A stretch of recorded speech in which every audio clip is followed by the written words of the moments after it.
Chapter 3 Triangles 9th Standard Practice Set 3.4 Question number 2 In figure ये figure है angle R S T 56 degree are S T अरे ये पूरा angle कितनी degree का है 56 डिग्री।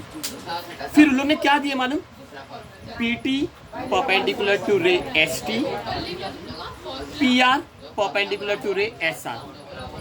देखो उसके अंदर क्या था ये बाइसेक्टर था एस आर बाइसेक्टर था तो ये परपेंडिकुलर हो गया। अब इसके अंदर क्या है ये परपेंडिकुलर है तो ये क्या हो जाएगा बाइसेक्टर। इसके पहले वाले क्वेश्चन में ये बाइसेक्टर था एंगल बाइसेक्टर था तो ये और ये परपेंडिकुलर हो गए थे। उसी तरीके से ये सम के अंदर ये और ये परपेंडिकुलर है तो एसपी क्या हो जाएगा बाइसेक्टर। क्या हो जाएगा बाइसेक्टर। तो चलो मैं बता रहा हूँ शुरू करो। मेरे को मालूम है उन लोगों ने क्वेश्चन में ये भी दिए आर एस टी दे रहे 56 P T perpendicular to S T P R perpendicular to S R. फिर ये भी दे रहे segment P R is congruent to P T.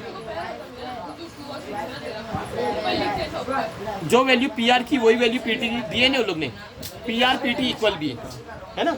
उसके अंदर क्या था उसके अंदर बाइसेक्टर था और ऐसा परपेंडिकुलर दिख रहे थे तो मैंने बोला ये और ये इक्वल। इसके पहले वाले सब में इसके अंदर क्या है ये भी परपेंडिकुलर इससे रहे ये भी परपेंडिकुलर इससे रहे ये दो साइड क्या दे रहे इक्वल तो ये कौन हो जाएगा बाइसेक्टर। बस हो गया। तो पहले कौन इक्वल है पी टी और पी आर इक्वल है ना।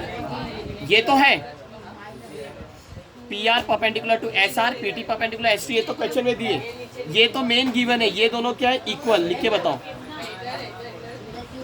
P R is equal to P T. पहले आर और टी में अल्फाबेट में पहले कौन आता है आर फिर टी। इसके लिए मैं P R is equal to P T और ऐसे भी लोग ने वो दिए पी आर और पी टी कॉन्ग्रुएंट है।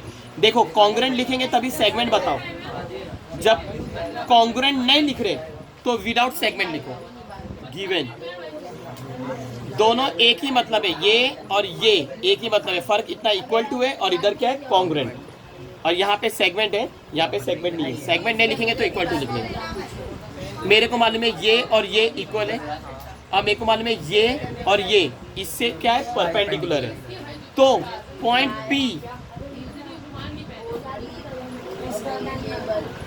पी लाइज ऑन द पीछे कैसे स्टेटमेंट लिखा हुआ था गिवन में वैसा लिखेंगे point P lies on the bisector of angle का नाम क्या है आर एस टी। यानी आर एस टी एंगल है उसका बाइसेक्टर कौन है एस पी।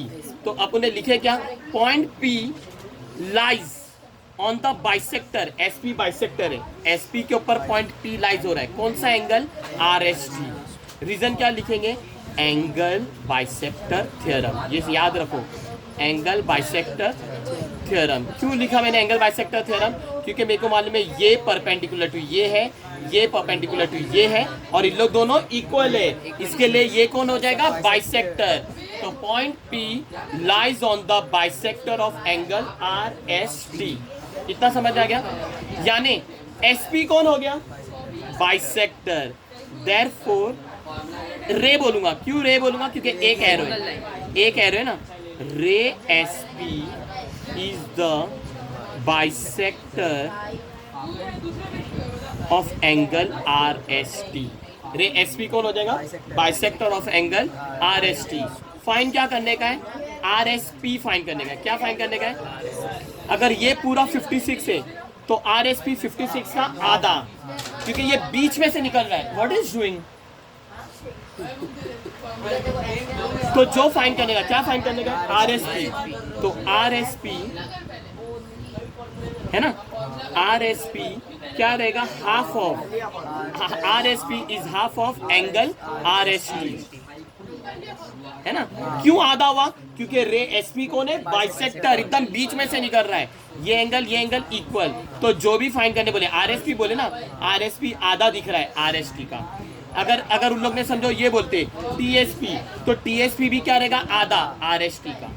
समझ आ गया। बस अब वैल्यू भरो आर एस पी तो फाइन करने का है ना आर एस पी फाइन करने बोले ना fine the measure of are S P half multiply are S T की वैल्यू कितनी दी है 56, इधर लिखे ना आर एस टी कितना है 56, कट होता है 2 1 2 2 2 4 1 carry 2 8 16, therefore angle R S P is equal to 28 degree, 28 degree. समझ में आ गया ना? वेट, तो कंडीशन क्या होना चाहिए, ये कब कर सकते हैं? क्वेश्चन में उन लोग बोलेंगे ये परपेंडिकुलर टू ये है, ये परपेंडिकुलर टू ये है, और ये दोनों साइड क्या रहना चाहिए? इक्वल, तो ही ये कौन बनेगा? बाइसेक्टर। और रीजन क्या लिखेंगे? Angle bisector theorem.